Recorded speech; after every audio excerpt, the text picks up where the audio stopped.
बहुत दिन से हमें लालसा लागल, बाबा धाम घुमा देता।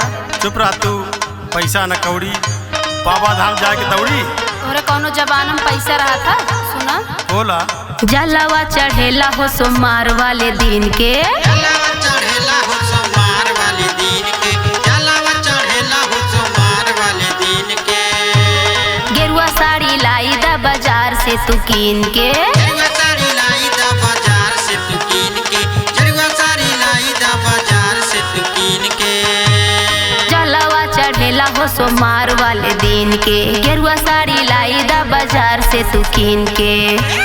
शिव के शरण में श्रद्धा लगाइब, मनवांछित फल पाइब, बलम हम देव घर जाइब। बलम हम देव घर जाई, बलम हम देव घर जाई। शिव के साथ सेल्फी खिंचाइब, लाके घर देखाइब, बलम हम देव घर जाइब। बलम हम देव घर जाई, बलम हम देव घर जाई।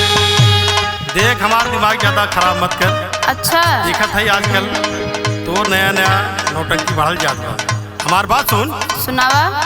काम काज कैल कर बात न फिजूल हो, काम काज कैल कर बात न फिजूल हो, काम काज कैल कर बात न फिजूल हो।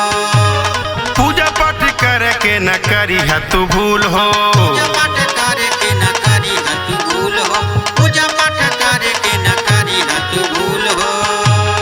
काम काज कैल कर बात न फिजूल हो, पूजा पाठ करे के न करी है तू भूल हो। एक दिना हम नाय कमाई तो खाना कहाँ से आई, बोला बबुआ के माई। बोला बबुआ के माई, बोला बबुआ के माई। पढ़ लिख के तू काम करेलू, कायन पढ़ की नाई, बोला बबुआ के माई। बोला बबुआ के माई, बोला छोटुआ के माई।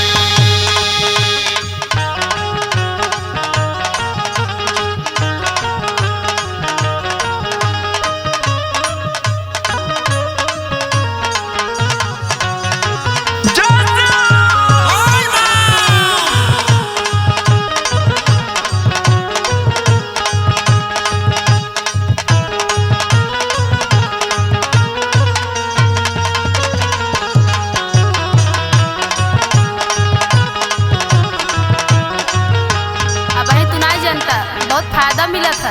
का फायदा मिली रे? सुना। सुनाओ। हवे भोले दानी जाने महिमा जगतिया आशुतोष के, आउए भोलेदानी जाने महिमा जगतिया आशुतोष के। आउए भोलेदानी जाने महिमा जगतिया आशुतोष के। एक दिन के बात बाटे मानी जइबा छोड़ा रजऊ रोस के। एक दिन के बात बाटे माने जाइबा छोड़ा रजऊ रोज के। एक दिन के बात बाटे माने जाइबा छोड़ा रजऊ रोज के। हवे भोला दानी जाने महिमा जगतिया आशुतोष के।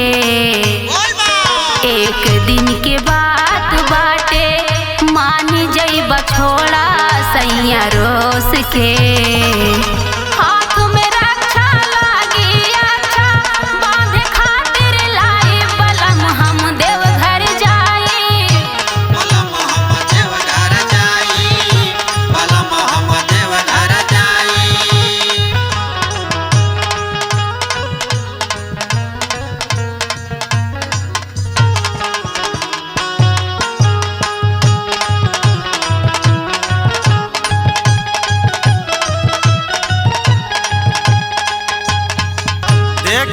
ऐसे तो भूखल पियासल मरिए बे।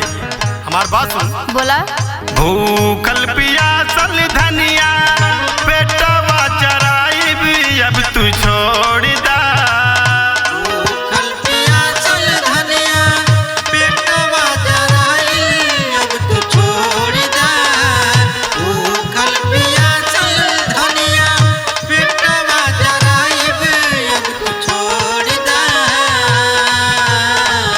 नीमिया पिपरावा में तू जलवा चढ़ाइब धनिया छोड़ दा।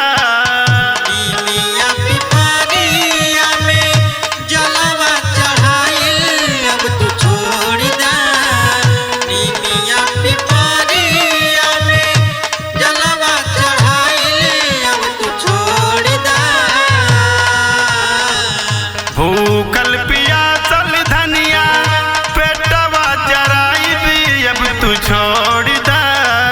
नीमिया पिपरावा में जलवा चढ़ाइब धनिया छोड़ दा। हरिशंकर तोह के समझावे आडम्बर द भगाई बोला बबुआ के माँ